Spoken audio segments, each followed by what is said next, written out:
এওঁলোকে জনসাধাৰণৰ ওচৰত এটা এনেকুৱা ধৰণৰ প্ৰতিচ্ছবি কংগ্ৰেছ দলক লৈ যাব খুজিছে।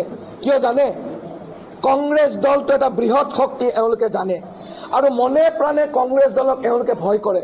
আমি বহু ধুমুহা পাৰ কৰিছোঁ, আপোনালোকে কিমানে জানে নাজানো। মই হিতেশ্বৰ শইকীয়া ছাৰৰ আঙুলিত ধৰি পেলাই কংগ্ৰেছৰ দললৈ আহিছিলোঁ আদৰ্শক বিশ্বাস কৰি। বহু প্ৰলোভন ইয়াৰ আগতেও আহিছে। আদৰ্শক জলাঞ্জলি দি ক্ষমতাই শেষ নহয়, ক্ষমতাই শেষ নহয়। ৰাইজৰ লগত থাকি ৰাইজৰ আশীৰ্বাদটো ডাঙৰ বিষয়বস্তু।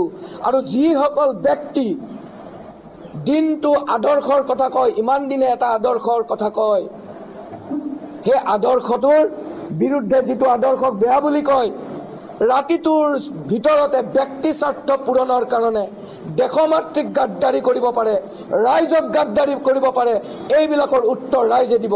আৰু আমি বহু ধুমুহা পাৰ কৰিছোঁ,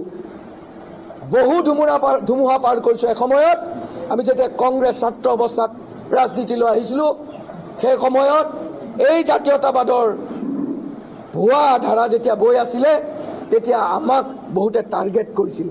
সেই সময়তো যেতিয়া ভয় নকৰিলোঁ, আৰু এতিয়া কোনো সৰু আৰু এটা কথা মনত ৰাখি চলিছোঁ, টকা পইচা ধন সম্পত্তি ৰাজনৈতিক ক্ষমতা, টকা পইচা ধন সম্পত্তি ৰাজনৈতিক ক্ষমতা, এইবোৰ খন্তেকীয়া মাথো, এইবোৰ খন্তেকীয়া।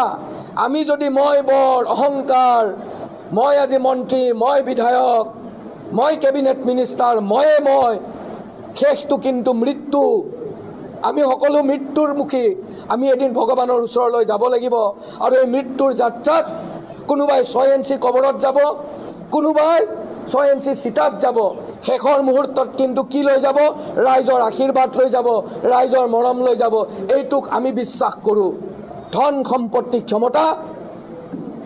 সম্পত্তি ক্ষমতা এইবোৰ ক্ষণিক বস্তু। গতিকে আমাক এনেকুৱা ধৰণৰ কথাই তলাব নোৱাৰিব। এই ৰণত আমি জিকিম বুলি গম পাই ভুৱা কথা কিছুমান মানুহৰ ওচৰত প্ৰচাৰ কৰি পেলাই ৰাইজৰ যাতে মনোবলটো ভাঙিব খোজে, আমি হঠাৎ কাৰোবাৰ নিচিনা বিক্ৰী হৈ যোৱা, ৰাতিটোৰ ভিতৰতে বিক্ৰী হৈ যোৱা কংগ্ৰেছ দলৰ সৈনিক নহয়। আৰু ইয়াতে যিমান সৈনিক দেখিছে, এই সৈনিকবিলাক আমাৰ মনোবল। একো নাপায়ো আজি ইমান দেৰি ইয়াত যে ৰৈ আছে, আজি ৰমজান মাহত ইফতাৰৰ সময়ত আমাৰ হিন্দু ভাইসকলে ইয়াতে যে ৰৈ আছে, এইটোৱে কি গুচায়?